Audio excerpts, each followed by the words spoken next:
I know we've covered this before, but this is the importance of layers again. So let me quickly go through these layers and how I've placed them.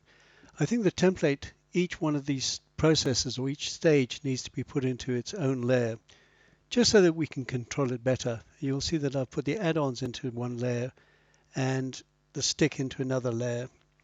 We can edit or delete or change them as we're at will. Yes, and the vitally important document setup. Change your measurements or check your measurements. Change them as you need to. I've got mine in millimeters. I know you tend to work in inches. I prefer millimeters, so I do these conversions. Right, I'm going to create this little tail. I'm going to create it as a separate element because we want one template and with and one template without.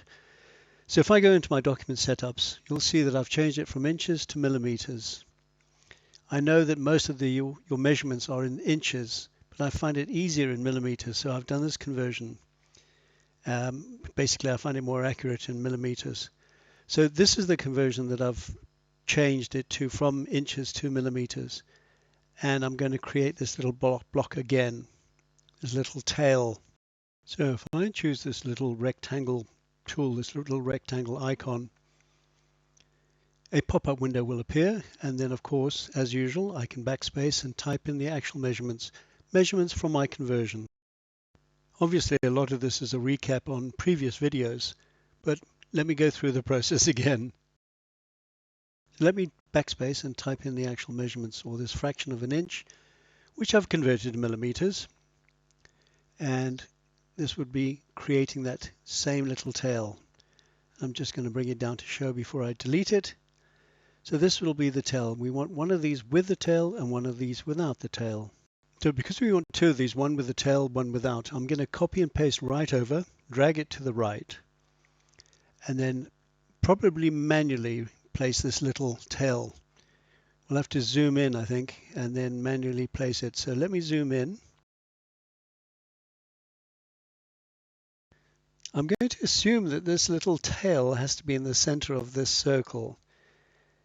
If I switch on this shape, we'll see that the center is over to the left here because of this bounding box right against here, but because of the ears, it'll go up to the ears. So I'm going to assume that it needs to be in the center of the circle. As I said, that's what I'm going to work on. I've switched on the rulers, and we covered this in an earlier video about where you'd find the rulers.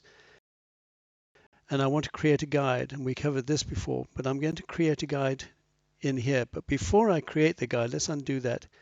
Before I create the guide, I'm going to give myself a guide box. Basically, it's going to be the limit of this circle. So we want it to be there and there.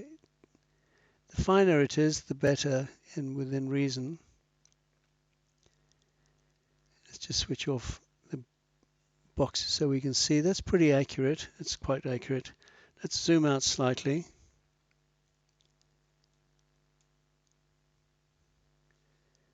And what I'm going to do now is I'm going to get the center of that. So switch it on. I'm going to drag a guide to the center of that. We could actually have a snap to switched on for this, but I haven't got it because the snap to now will work against us. And if I go to this and I want that overlapping and I want it to be centered. Let's zoom in again just so we can see. It's a bit laborious. As long as it overlaps slightly, very slightly, it should be about right. So we can delete our little guide box, guide line pretty much. We can actually delete this guide, but we don't need to at the moment. But what I'm going to do is I'm going to select, actually let me move this guide slightly. I don't want to add that if I can help it. So we're going to merge all these two to make one object. And of course, as we've introduced the red more recently, the whole Pathfinder joined up shape will be red. So here we go. That's using our Pathfinder tool. And there's our shape. And we can clear guides if we want to. We can keep them there. It doesn't really matter. Let's go guide, show guides. Block guides, clear guides. And there we go. That's our two shapes. Let's move out. So what we have is the original girl, template with the tail or shape with the tail, and shape without the tail. And these are going to be used in the templates. We can actually get rid of this now as well. So let's continue with this process, this workflow, the revised workflow anyway, to creating these templates. What I'm going to do is I'm going to zoom out a little bit and move that around. I'm working on an A3 paper just by the by. That's why this page looks so much bigger than the previous one. You had mentioned that video where we create outlines using that offset path. Typical Illustrator, it's another way of doing the same thing, and you might find it easier. And you would first need to select the item that you want to add the outlines to. And there are two places where you would find this. One is in the effects panel, and the other is in the object path, and it's exactly the same. And it's offset, outline, offset, and reverse path. But as I said, you need to have this selected. If I deselect this and I go back into the path, you'll see it's all grayed area. So I can't do anything with it. So you need your object selected. Go to your path, outline stroke or offset stroke, and this pop-up window will appear. And the same pop-up window will appear if you go into path over here in the effects panel. And you type in whatever you needed to. So you type in there 5.